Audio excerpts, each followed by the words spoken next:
prática da comunhão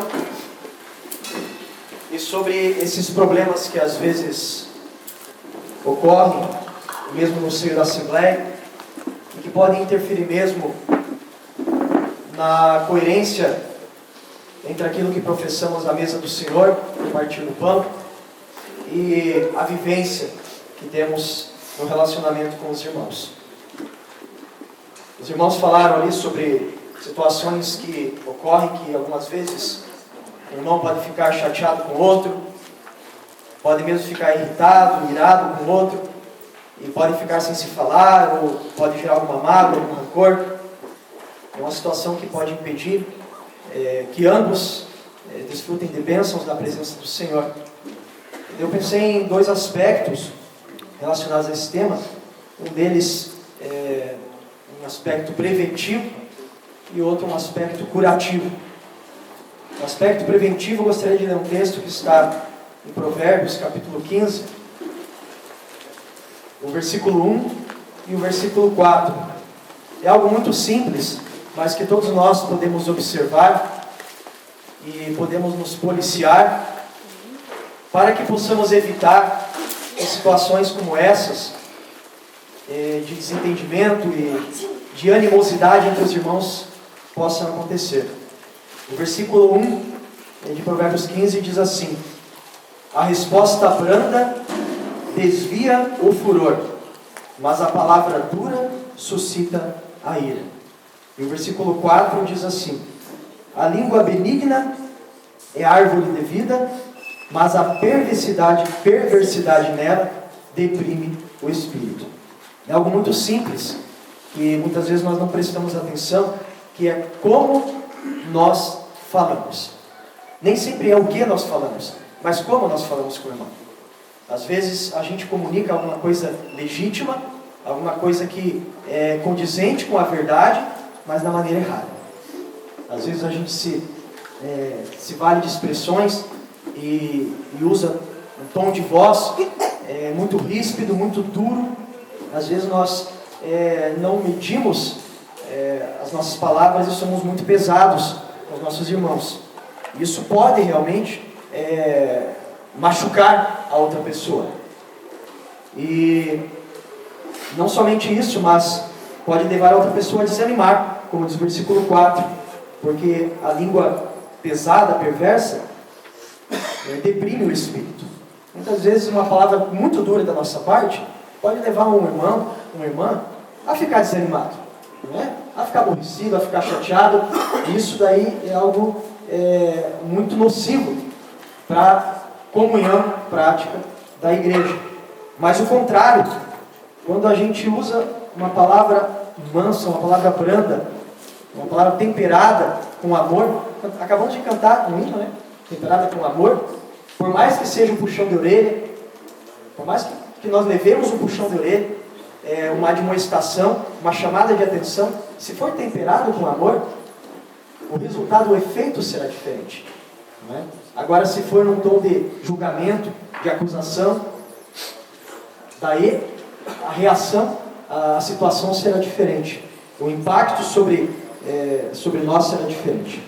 Então, preventivamente, é muito importante que nós cuidemos não apenas o que nós falamos, mas como nós falamos com os irmãos. Agora, um aspecto curativo. Efésios capítulo 4.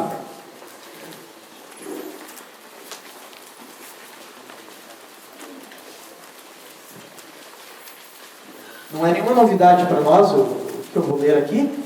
Os irmãos já têm bastante entendimento sobre isso, mas achei importante fazer menção.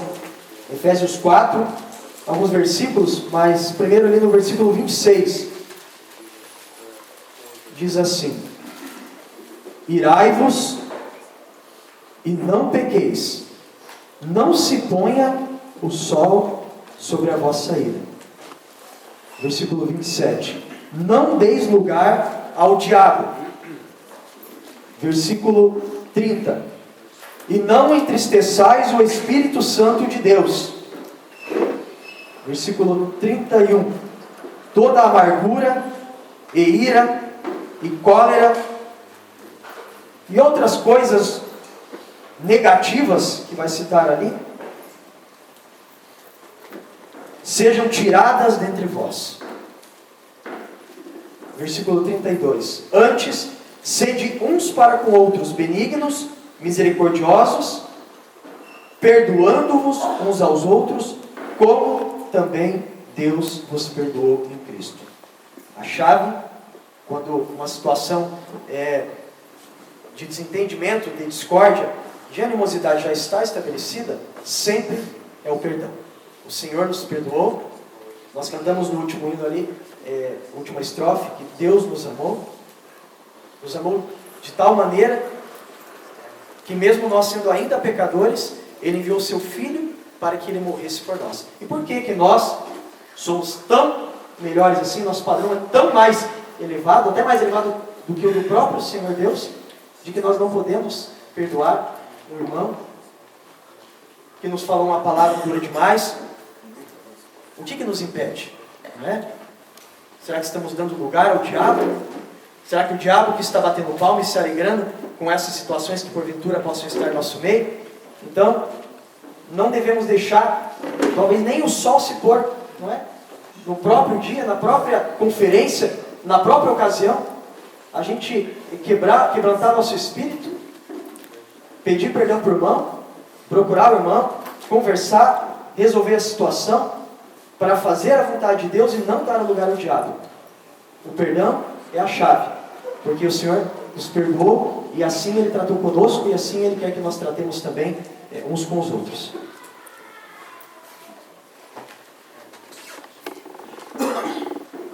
Hoje de manhã nós ouvimos bastante coisa relativo à unanimidade e entendimento quanto à doutrina. Hoje à tarde estamos bastante focados no aspecto comunhão uns com os outros e comunhão com Deus, horizontal e vertical. E o nosso pano de fundo, recordando, é a mesa do Senhor. Então eu gostaria de vincular isto agora a um versículo de Atos capítulo 2, verso 42. Embora nós o conheçamos, talvez ele torne uma outra dimensão.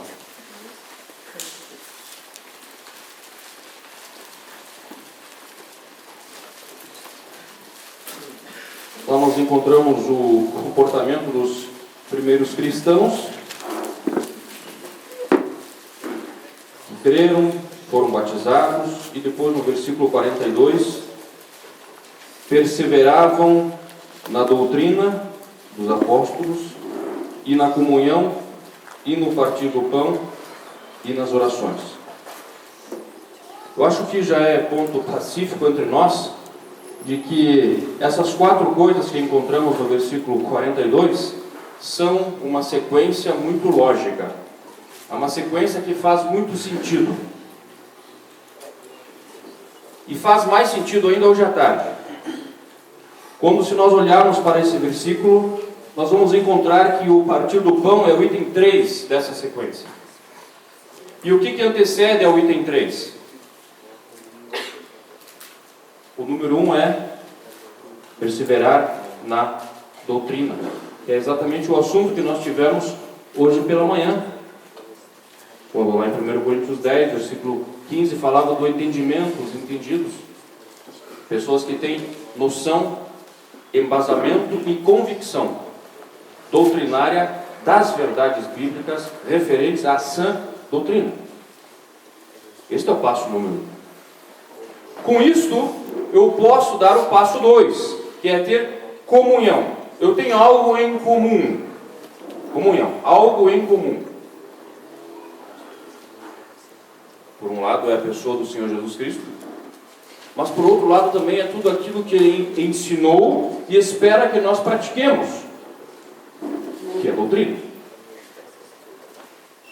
Esta comunhão, por sua vez, não pode ficar apenas no nosso campo cognitivo, ou seja, na nossa cabeça, mas tem que também traspassar as barreiras do nosso intelecto e ser visto na prática.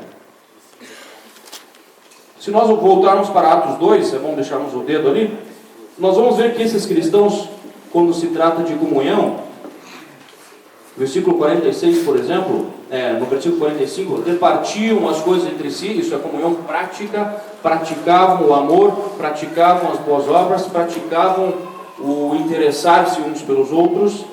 Versículo 46, estavam ali unânimes, um só pensamento, graças também à mesma doutrina, uma coisa está vinculada à outra.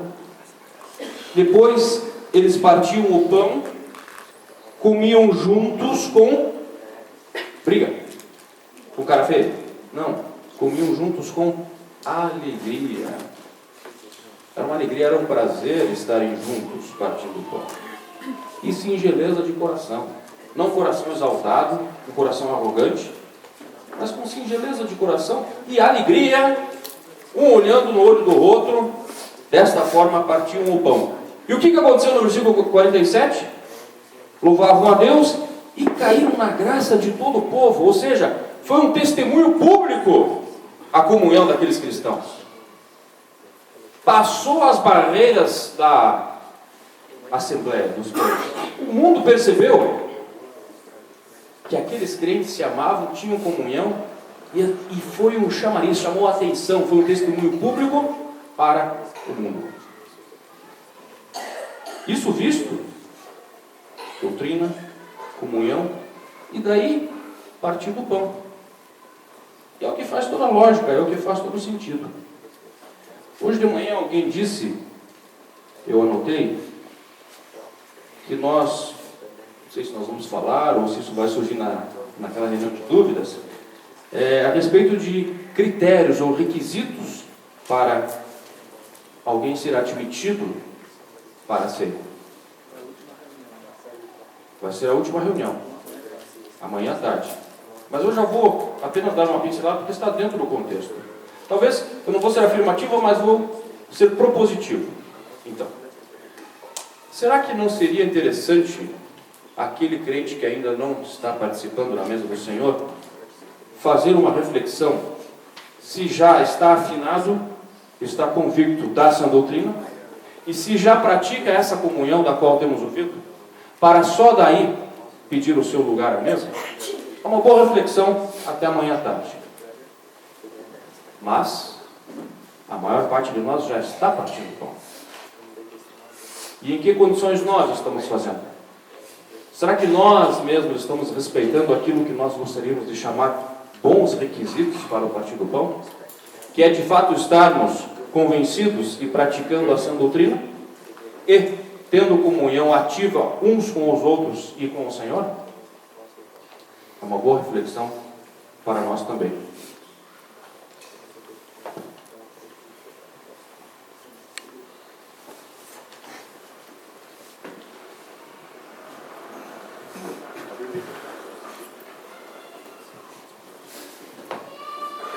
Ich würde gerne etwas zu Vers 16 noch sagen.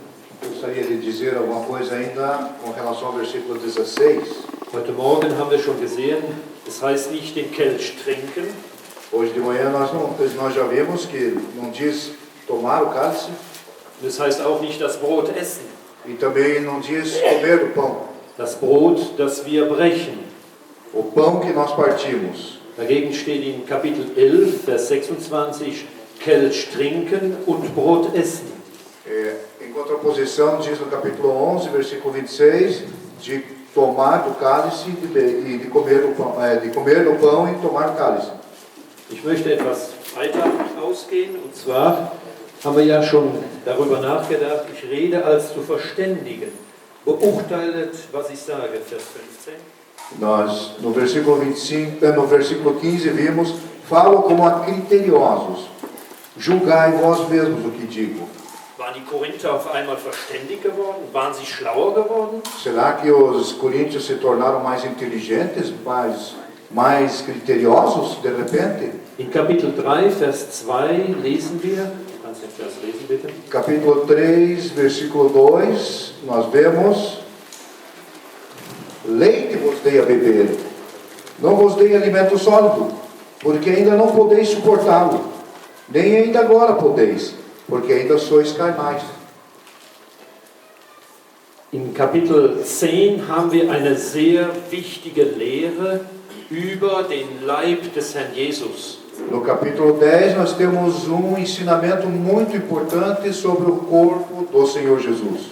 Und manchmal ist es ja auch so in der Schule, gibt es einen Unterricht, da haben wir nichts verstanden. Es war zu schwer.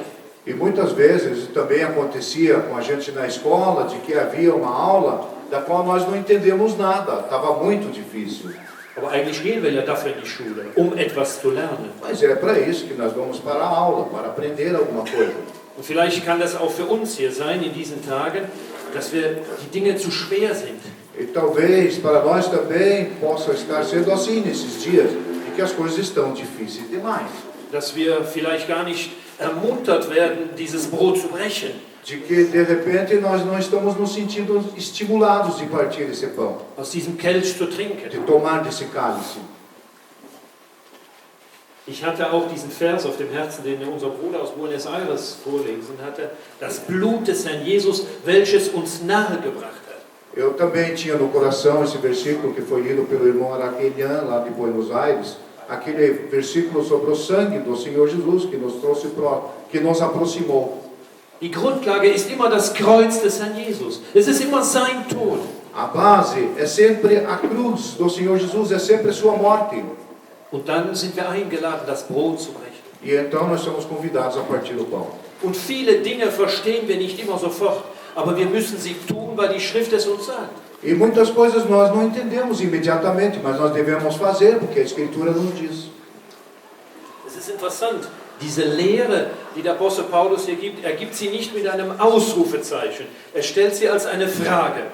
E é interessante esse ensinamento do apóstolo Paulo aqui, ele não dá com um ponto de exclamação, e sim com um ponto de interrogação, em forma de pergunta. Er sagt nicht, das ist so.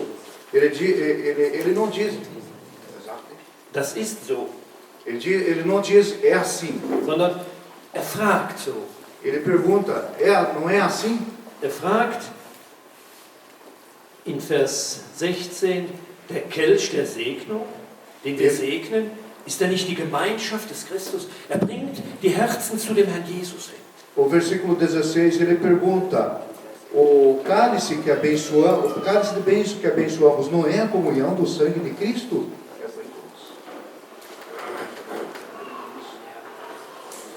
Zu dem Herrn Jesus, zu ihm hin. O apóstolo Paulo nos conduz ao Senhor Jesus. Das Brot, das wir brechen, ist es nicht die Gemeinschaft des Leibes des Christus? O pão que partimos não é a comunhão do corpo de Cristo? Denn ein Brot, ein Leib sind wir, die vielen, denn wir alle nehmen teil an dem einen Brot. Porque, embora muitos, somos unicamente um pão, um só corpo, porque todos participamos do único pão. Das Spaltung ist ein großes Problem unter den Korinther gewesen. Das sehen wir schon im ersten Kapitel, wir sehen es im dritten Kapitel. Manche wollten dem Paulus nachfolgen, manche diesem. Spaltung war sehr verbreitet unter ihnen. A questão das divisões já era uma coisa bastante difundida entre os coríntios. Nós já vemos no primeiro capítulo, no terceiro capítulo, havia divisões, uns queriam ser de Paulo, outros de Apolo e assim por diante. Alguns até diziam que eram de Cristo. Das können wir auch heute denken. Wir können ja dahin gehen, wir könnten dahin gehen. E nós também poderíamos imaginar assim, eu posso ir nesse lugar ou naquele outro tal lugar. Und auf der anderen Seite, wir können ja jeden aufnehmen. Jeden könnten wir aufnehmen. Ou, por outro lado, podemos receber qualquer um. Aber dem ist nicht so. Mas não é assim. Es ist mehr. É mais. Es ist sein Blut, es ist sein Leib. É o seu sangue, é o seu corpo. Es ist sein Dich, es ist sein Mahl. É a sua mesa, é a sua ceia, o seu memorial. Es ist nicht das Mahl des Apostel Paulus. Não é a ceia do apóstolo Paulo. Es ist nicht das Mahl der Brüder. Não é a ceia dos irmãos. Es ist nicht das Mahl von irgendjemand in Diadema oder Curitiba oder woher er kommt. Es ist das Mahl des Herrn. Não é a ceia de alguém aqui em Diadema que se reúne ou de Curitiba. É a ceia do Senhor. Und das muss in unseren Herzen wirken. Das muss in unseren Herzen groß werden. E isso tem de ser efetivo em nossos corações, tem de ser grande em nossos corações. Denn in Johannes 4 lesen wir, der Vater sucht. Porque em João 4 nós lemos, o Pai procura. Hat dich gefunden? Ele te achou? Hat dich gefunden als Kind Gottes? Ele te achou como filho de Deus? Hast du ihm Ja gesagt? Você disse sim para Ele? Sucht dich als Anbeter. Ele te procura como adorador. Wo gehst du anbeten? Wo gehst du ihn anbeten? Aonde você o adora? Aonde você está indo para adorá-lo? Wie betest du ihn an? Como você o adora? Der Herr sucht dich. O Senhor te procura. Heute Nachmittag sucht dich. Hoje à tarde Ele está te procurando. Und fragt dich, Ele te pergunta, warum wartest du? por que você está esperando? Warum? Por quê? Ich habe dir schon so oft gezeigt. Eu já te mostrei tantas vezes. Komm, Venha. Venha.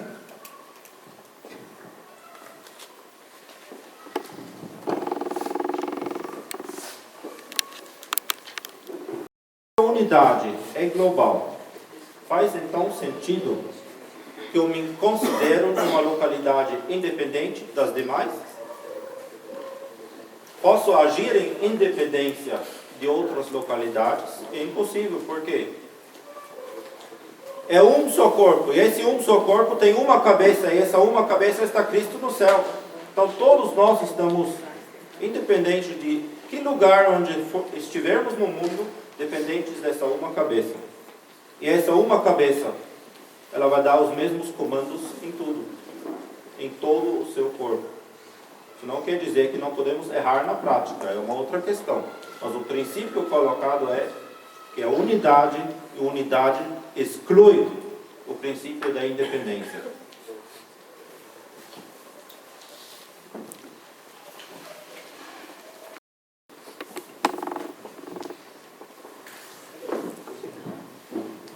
Como principio bíblico, entonces, principios que encontramos en el versículo 17, no tenemos que olvidar que nosotros, con ser muchos, es decir, hay una diversidad, Bom, nós temos então princípios bíblicos e não devemos esquecer que o versículo 17 estabelece que nós, embora somos muitos, somos un cuerpo. Y otra vez encontramos el plural, somos unicamente um só pão, um só corpo. Novamente o plural, somos. Y dice, participamos de aquel mismo pan. Porque todos participamos do único pão. ¿Cuál es esta participación? Qual é essa participação? Tal vez encontramos en el capítulo 12, Quem sabe encontramos no capítulo 12,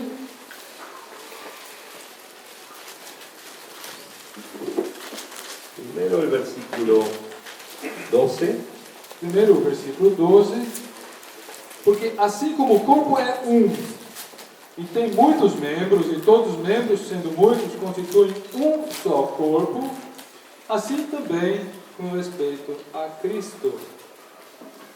y el versículo 13 también.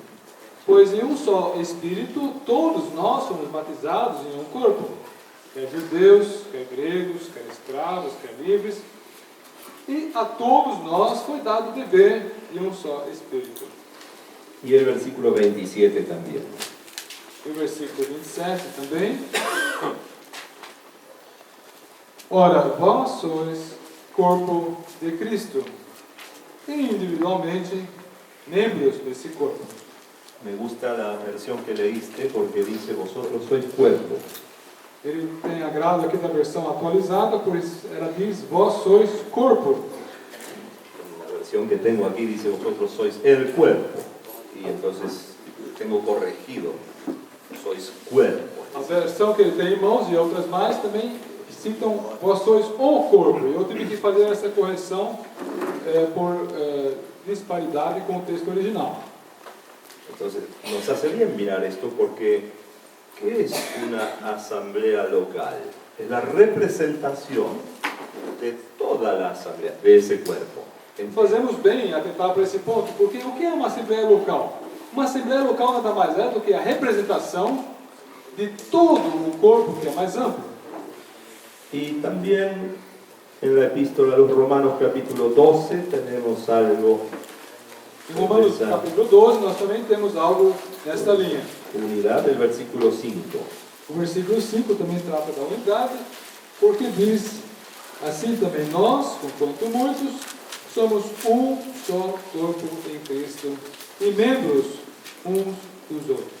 Quiere decir que esa participación que leímos en el capítulo 10, tenemos que tener en claro que somos muchos, somos un cuerpo y participamos de ese mismo único pan. Assim, pois, no capítulo 10, versículo 17, nós vemos que todos participamos do único pão, embora muitos.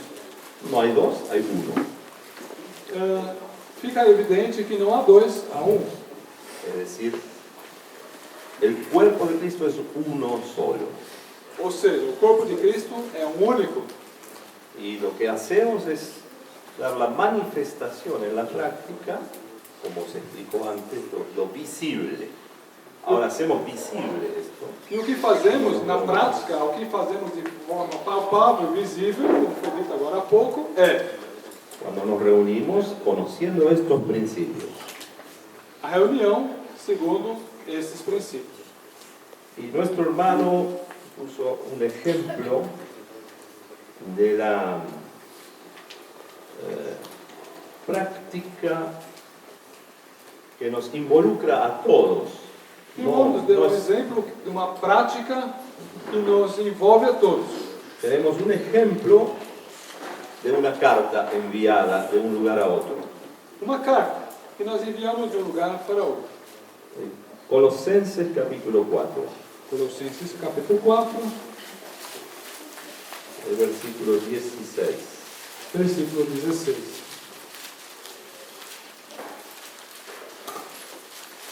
E uma vez lida esta epístola perante vós, providenciai porque seja também lida na igreja dos Laodicenses e a dos Laodiceia, lida igualmente perante vós.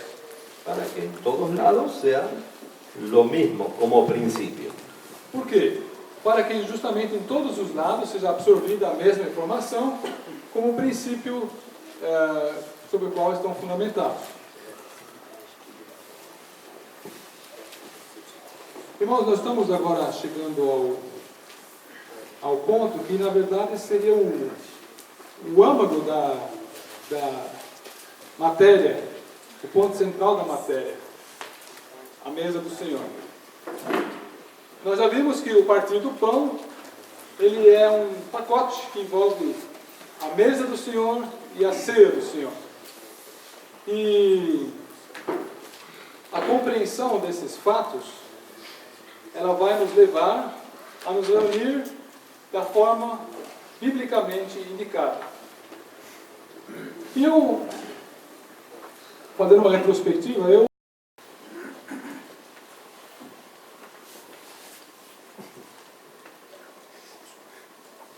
Só um exemplo prático. Uma ocasião, ano passado acho que até dei esse exemplo porque nós falamos sobre carta de recomendação. Eu cheguei em uma assembleia e eles não me conheciam, eu e minha esposa fomos visitados e na entrada, nós chegamos um pouco antes, na entrada nós entregamos uma carta de recomendação e partimos o pão com aquela assembleia. No final da reunião, a pessoa que pegou a nossa carta de recomendação, ela fez uma pergunta: como é lá no Brasil? Eu falei: é a mesma coisa que aqui. E então a pessoa me respondeu: claro, o Senhor é o mesmo. Então, quando o Senhor é o mesmo, as coisas vão ser iguais em qualquer lugar do mundo.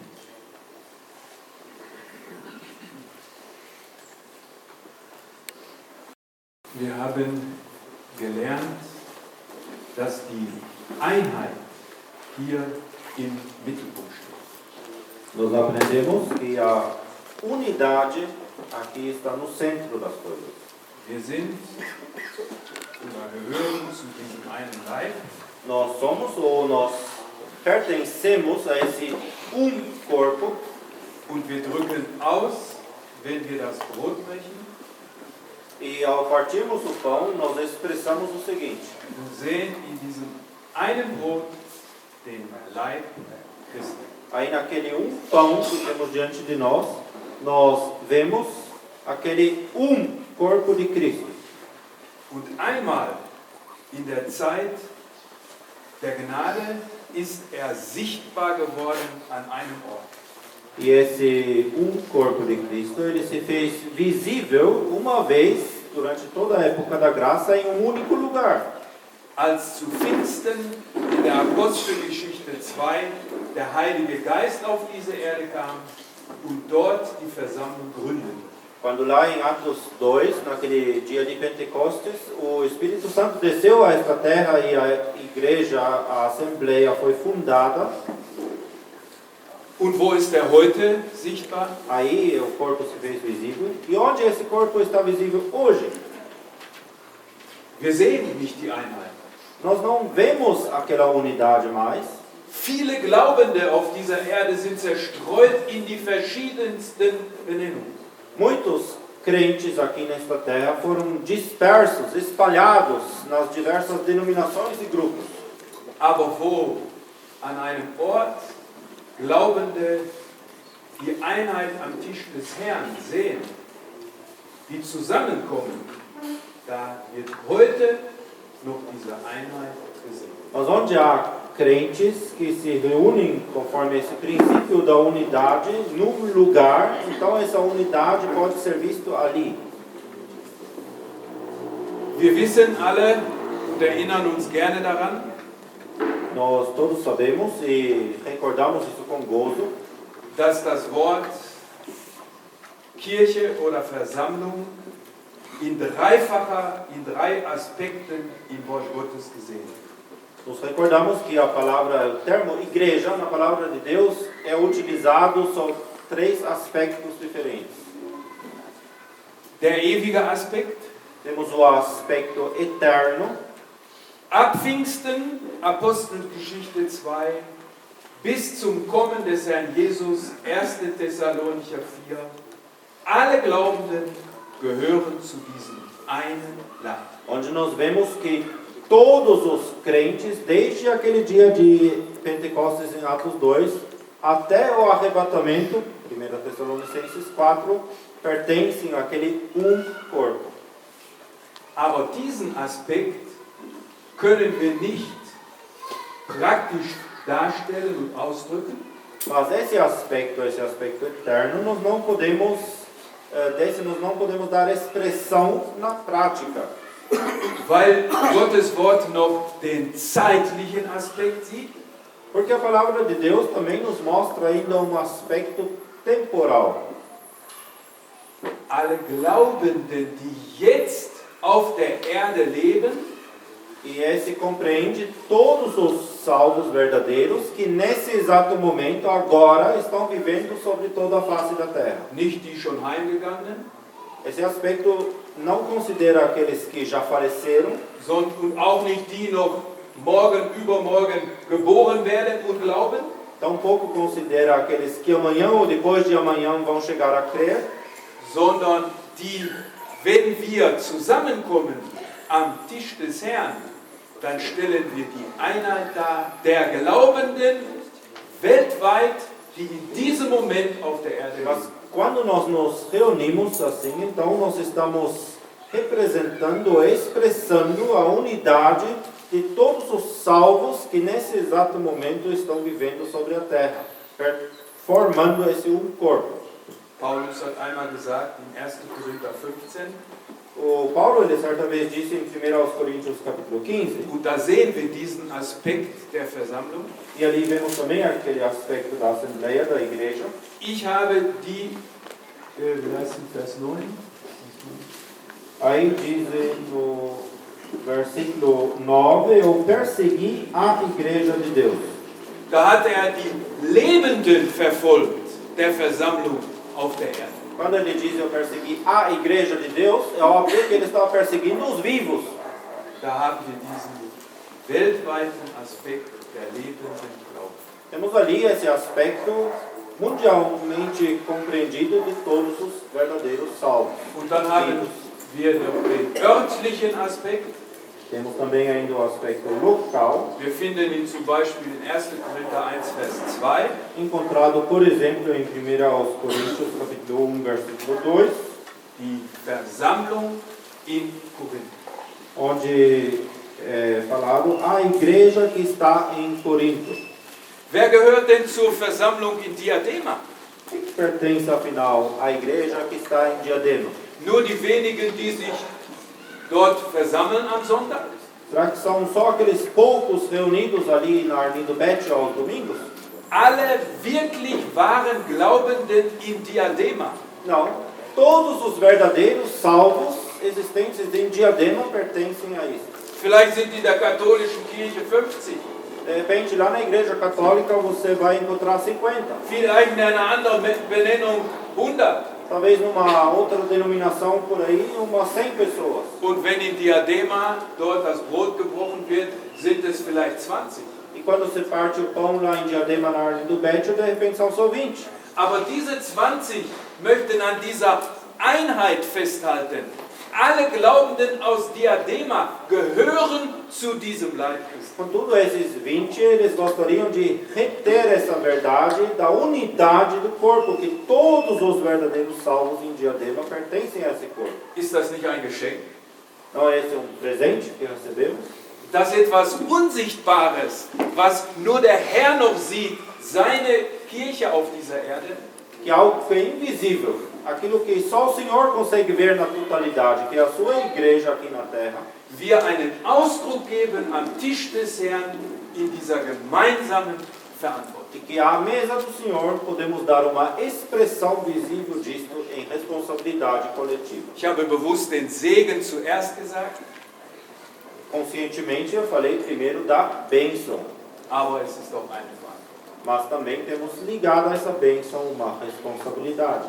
Warum sind diese Lehren wichtig für unseren Weg auf dieser Erde? E por que esses ensinamentos são importantes para o nosso caminhar aqui nesta terra? Sie sind wichtig für die Praxis am Tisch des Herrn.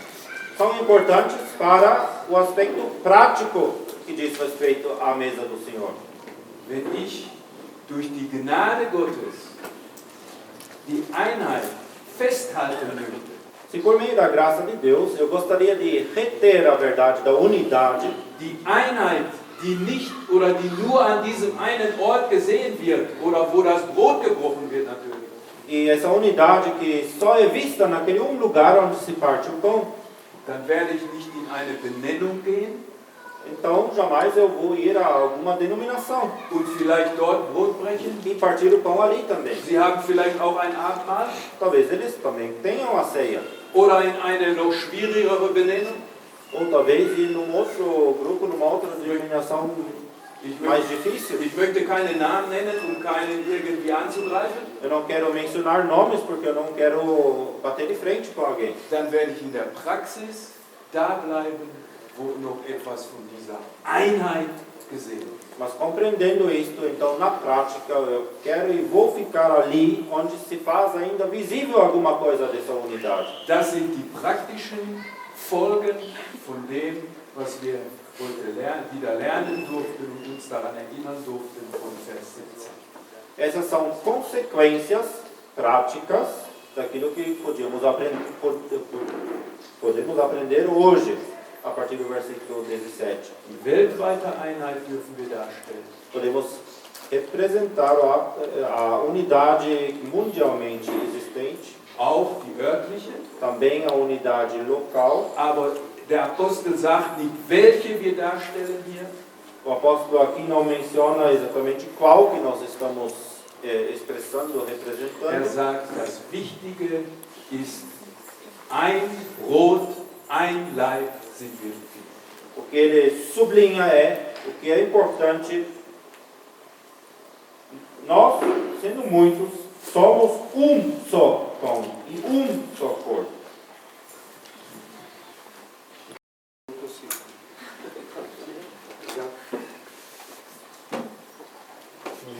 quando nós estamos partindo o pão, por ocasião da ceia do Senhor,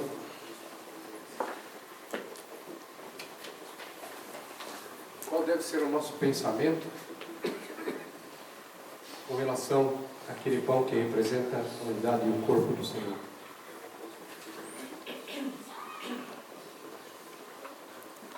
Resposta A: será que é pensar só naqueles poucos que estão ali sentados?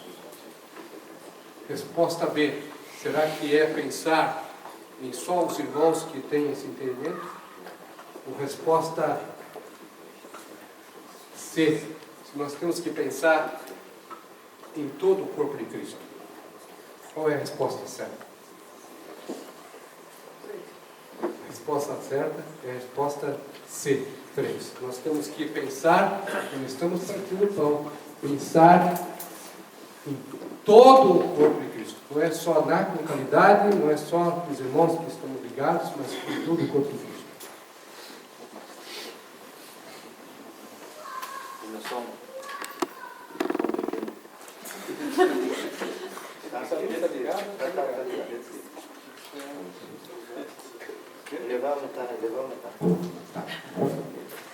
Só um pequeno pensamento, eu estava refletindo assim, porque no meio dos irmãos é muito comum, nós temos pequenas assembleias. Tem lá 4 irmãos unidos, 8 reunidos. E quão diferente será então, para os que aqui estiverem reunidos ainda em poucos, recordarem ou lerem esse versículo agora, num domingo de manhã. Nós, sendo muitos, somos um só pão e um só corpo. Aí você olha para o lado, só tem 4 sentados ali. Mas você pode ler em alto e bom som. Somos muitos. Por quê? Por causa dessa visão do corpo de Cristo, que é uma visão global, mundial. São muitos. Glória a Deus por isso. São milhões os que foram redimidos pelo sangue do Senhor Jesus Cristo. E todos eles, uma vez redimidos, são seus filhos, sendo seus filhos, fazem parte desta igreja, deste corpo de Cristo. Por isso, muitos. Ali reunidos, infelizmente, muitas vezes 3, 4. Mas isso não muda o conceito de que são muitos. Que maravilha.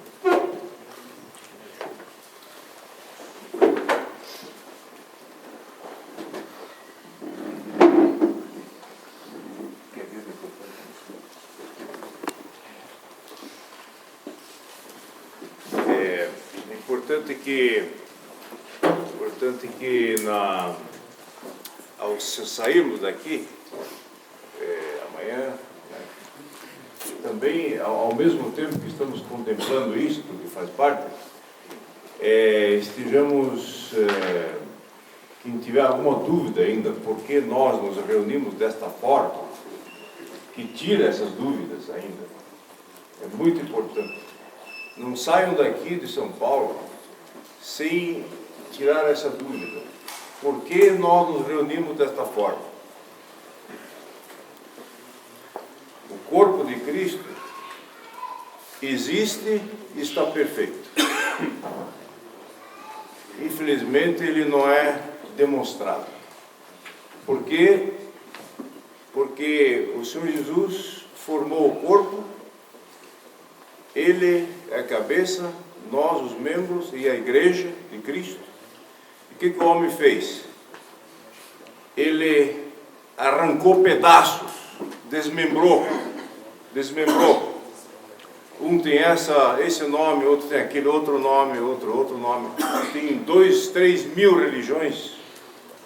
Todos. Eu ouvi uma vez um irmão de idade falar assim: se neste país existirem 100 igrejas diferentes, então